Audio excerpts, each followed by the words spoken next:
Automatic pressure control சுவிட்ச் motor தொடர்ச்சியாக வேலை செய்வதற்கான காரணம் என்னென்று சொல்லி இந்த வீடியோவில் பார்ப்போம்.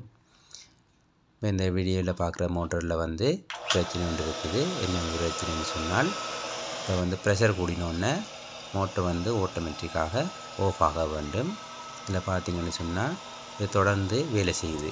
என்ன பிரச்சனைன்னு சொல்லி இந்த வீடியோவில் நாங்கள் விரிவாக பார்ப்போம். இப்போ நான் பார்த்த அளவில் மோட்டரில் எந்த விதமான பிரச்சனையும் இல்லை. இப்போ இதில் பைப்லைனில் ஏதோ ஒரு இடத்துல லீக்கேஜ் இருக்குது. இப்போ நாங்கள் அந்த லீக்கேஜை கண்டுபிடிப்பதற்கு முதல்ல மோட்டரோட கண்ட்ரோல் சுவிட்ச் வேலை செய்தா இல்லையான்னு சொல்லி மேனுவலாக எவ்வாறு பரிசோதிப்பது என்று பார்ப்போம். இப்போ இதில் இந்த கண்ட்ரோல் சர்க்யூட்டை மோட்டரோட சுவிட்சிலேருந்து வெளியே எடுத்தோடனே மோட்டர் ஆஃப் ஆகுது. அதே அந்த இடத்துல பொருத்திய போது ஆட்டோமேட்டிக்காக வேலை செய்யுது. ப்ரெஷர் வந்தோடனே மோட்டர் ஆட்டோமேட்டிக்காக ஆஃப் ஆகணும். எல்லா வேல்வும் க்ளோஸில் இருக்குது.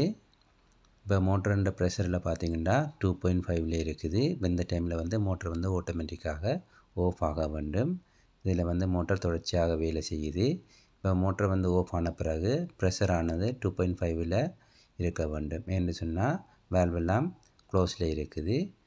இந்த ப்ரெஷர் சுவிட்சில் ப்ரெஷர் வேகமாக குறையுது. இப்போ மோட்டர் சைடில் ஓகே. இப்போ பைப்லைனில் ஏதோ லீக் இருக்குது.